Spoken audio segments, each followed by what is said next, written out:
In the last episode of Paperhats, we did some work to make the server feel a bit more festive. We built a giant Christmas tree just beside spawn that everyone could decorate. And the Paperhats did not hold back. They built plenty of awesome things to go around the area, and it looks amazing. But you know what? It's like they say, no good deed goes unpunished. And we did have a little bit of vandalism going on at my main base. But I gotta say, the vandals made it look a little bit better, so I'm all for it. In this episode, we're gonna get a lot more technical because we're gonna be helping out with the Nether hub, a very big project that's going on the server right now. If you're not familiar with the Nether hub project, let me take a second to fill you in. But before we get too carried away, let me introduce myself. I'm Dr. Jankovic, and this is Paperhats Season 4. Welcome to the wonderful world of Everbloom. Currently, this is what our Nether hub looks like. It's a big open space that Dan mined out, and that's not all. Just under my feet is a completely dug out Nether sphere here, and it just looks so crazy. And here's the thing, the Nether hub's just not going to be an open space. That would just be too boring. We're Paperhats after all. No, the Nether hub is going to be a very large step above that. I'm not spoiling anything telling you this, but eventually it is going to be a massive enclosed sphere of probably blackstone to start out. And the thing we're worried about is the difficulty of building something like this. You see, ghasts are a pain, the piglins are a pain, everything is a pain in the Nether. So, what we're going to be doing today is going to coordinates 0, 0 where that beacon is, and we're going to actually replace this beacon and put in a mob switch. That's right, we don't want any mobs to spawn in our Nether hub. It's going to make building a lot less difficult and just make it safer all around. I'm not going in blind though, I do have a plan. Let's go back to my base and we'll talk about it. We're back at the base at the market district where I found more vandalism. Dan, Tack, Victor, Superboy, but I crafted up some signs to give you a basic idea of how a mob switch works. So first of all, the way Minecraft works is you have a mob cap, 70 per player. So the more players you have, you just multiply it by 70. Now obviously, if everybody's in the same area, it stays at 70, but since people are spread out through the world, it's 70 per region where people are. That's probably a really bad way of explaining it, but that's the premise. Now, there are 4 mobs, I believe, that you can use for a mob switch. These are mobs that count against the hostile mob cap, but they also don't despawn when you're too far away. One of them are zombie villagers who have been traded with. I've been told the easiest mob switch is actually the shulker one, but I don't feel like dragging a shulker from the end. So we're gonna do some AFKing and get 70, or actually I'm gonna go for 140 zombie villagers in the Nether. So we'll need a few things for that. We'll need a villager breeder, a trade station, and a chamber, and it's gonna be a whole lot of fun getting these guys into the Nether. I have a really nice plan for that. And I gotta say, before I figured out how this works, I thought mob switches were very, very complicated, but turns out it's just a lot of grindy work getting so many mobs into one space. So now we know how a mob switch works, we know what we need to do. Let's head to the Nether, get some plans going, and let's get this done. The absolute first thing we need to do is fly down here and make a Nether portal. We're not going to go through it just yet because I want to make both portals on both sides before we link them up. There's a reason for this. I want to do everything underground, so maybe we can leave the setup there just in case something goes wrong with the mob switch. We can always make more.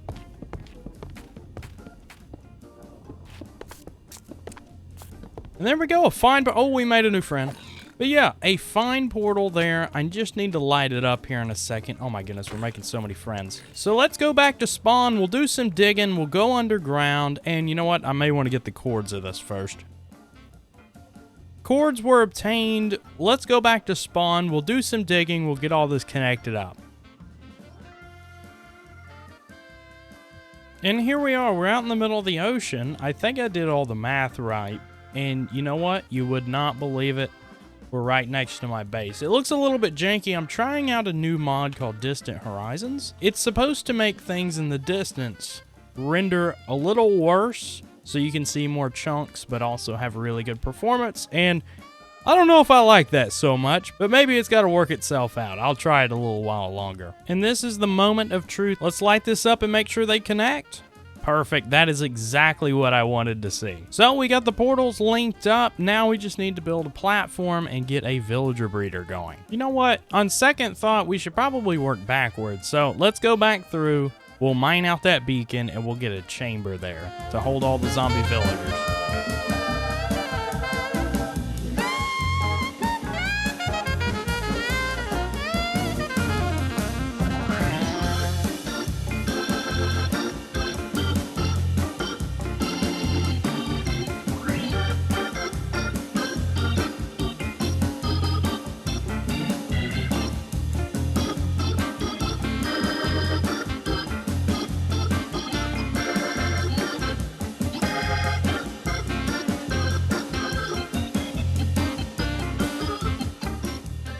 I think that's a big enough pit for everything. One thing I may have forgotten to mention is I'm not using a design. I'm trying to do this all myself based on Minecraft mechanics. That's something I don't do enough of in Minecraft, and I want to start changing that. The concept really is that simple though. You just need a lot of hostile mobs that won't despawn in one area loaded. Now, it made sense to go ahead and just replace this beacon with a chamber since it was already pretty well centered up with this whole place. But it is very oversized, to be honest with you. It can hold over 1,500 mobs, and my goal is 140, so we've got more than enough space. Step number one is we need a zombie that won't despawn, and I've done a little bit of legwork there already. If we come out here to the overworld, you can see that I have a zombie here.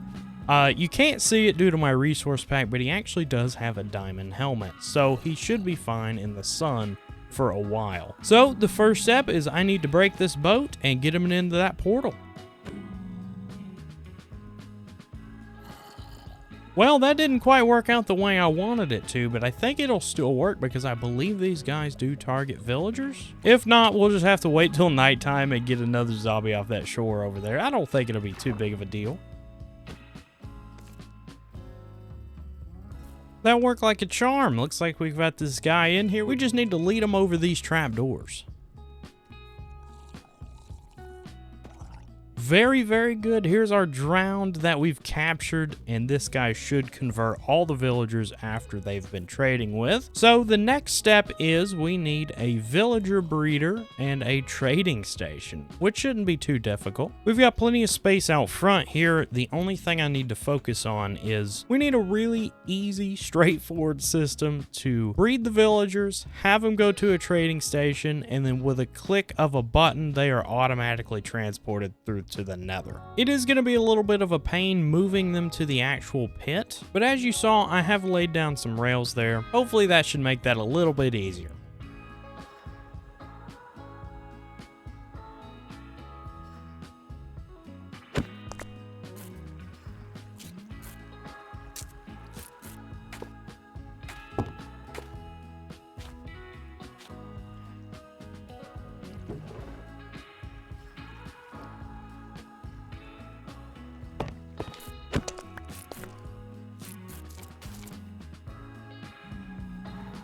And welcome back. I hope you enjoyed the time lapse in the building montage. I have been a busy bee over here, loading in zombies into the mob switch, and this whole system is working out great. I'm always such a worry about these things. I always wonder if I read wrong information or outdated information, but I am 50 zombie villagers in. Let's go take a look at it. So I've done a little renovating here. I've added some powered rails to make transporting the villagers a little bit easier. Here at the end, I have a sign where I'm keeping count, and that's really a nice method to do this, especially since you can right click and edit signs now. But if we crawl under here and look into the pit, there are actually 50 zombie villagers plus a regular zombie. I don't know why I'm worrying so much. It already seems so much more peaceful here. Technically, you only need 70 of these guys. I'm gonna try to go for 140, but we can technically add as many as we want. I forgot to mention that I did cover the floor with these vines. That disables mob collision, and most of the lag you get from mobs is actually them colliding with each other, so this should be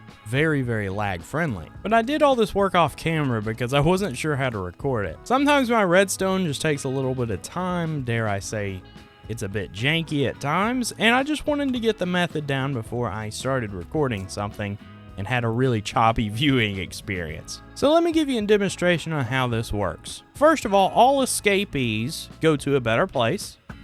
And here's how all this works. Basically, you need a villager that you've traded with at least one time and then convert it into a zombie villager. So I've got this nifty little button here, which sends me a villager once he picks up the job. Pick up the job. Works every time. But then we can do this nifty little redstone dust trade. And in my opinion, clerics are the perfect villager to do this with because they always have a redstone trade for 1 emerald. So it's really easy to get the emeralds for this thing, and you never have to worry about re-rolling if you don't have the supplies for something. But once that's done, I have an activator rail down there, which when I push this guy, he will automatically be put into the Nether portal. I grab this minecart, go through, and on this side, I kind of wish I had made this walkway 1 wide, but it works out. All you do is put the minecart on the corner here, which covers both blocks. You get yourself a fishing rod, take a step back, and pull him in, and he'll go right into the minecart. From there, he just needs a little bit of nudge to go all the way down to the end of this rail. The most important thing is to update the sign, so you always have a count here, and then get rid of the minecart, and more often than not, he'll go ahead and walk into the pit himself. The zombies do their job, and then you have 1 extra zombie villager in your mob switch. I don't know if I've said this already, but I was worrying about this build quite a bit. I thought it was going to be a nightmare, but honestly, once you get this set up, and it didn't take very long to set up at all, the hardest part is just AFKing for all these guys, so I'm really glad it's been a pretty straightforward process. And I shouldn't forget to mention my biggest help here. It is Norsey Kelsey. She let me use her account to AFK the villager breeder, so this is always loaded. So when I'm in the Nether working away, or if I need to step away and grab some blocks or something like that, we never miss a tick over here at the villager breeder. But I hope you guys liked my demonstration on how all this works. I am going to be working away for a few more hours to get the rest of the villagers in. Oh, and don't let me forget, this villager breeder is a design by Raiseworks. If I remember it, I will put a link in the description to that video, but it works really, really well. But yeah, let me get 19 more zombies in. We should have enough villagers for that. And technically the mob switch should be operational, so I'll check back in with you then. Can you hear that noise? If you can, that is the noise of a working mob switch. Look at this. There are pretty much no mobs around the perimeter. Now there are a couple stragglers, like that one over there is wearing pants. That's where we dug out the Nether, and we had to fight off all the mobs, and a lot of the other mobs picked up items, though therefore they cannot despawn. So we'll have to pick those off 1 by 1, but as far as ghasts and things like that, I've not seen a ghast or even a hoglin in about 4 hours. Just look at this, pure madness, so many zombie villagers. And you know, this isn't the end if this thing doesn't work. I have no idea how this thing acts when multiple people are in the area. So I'm going to leave this bridge here. I'm going to leave the Nether portal active for a couple weeks at least. If we see mobs, once a few people start coming over here to this area, we'll have to double or even triple the amount of zombie villagers. But for now, 95 is what we managed to get. 95 zombie villagers. I can tell you this has taken all day, but it's going to save us a lot of pain building this Nether hub. So I'm happy we did this. The only thing left to do is slab over this, seal this thing up. They'll stay loaded, but in case there is some sort of stray gas that somebody drags over here from wherever, there will be no chance that a gashed fireball goes in here and kills a bunch of zombie villagers. That would make me very, very sad. And there we are. The mob switch is all sealed up. The bottom of this, I believe, is going to be concrete or black stone. So once you're standing up there where the Nether hub will be, you shouldn't be able to see the mob switch itself. If not, we can replace this with black concrete or something. But I'm super, super happy we got this done today. It took all day to get this thing done. Guys, unfortunately, that is all the time I have left for this video. I know it's going to be a little bit shorter. I managed to get past 12 or 13 minutes though, I think, so it's a pretty good length. But guys, please do hit the like button. Please subscribe if you liked it and want to see more. And I will see you guys for the next episode, episode 19 of Paperhats Season 4. Thanks so much.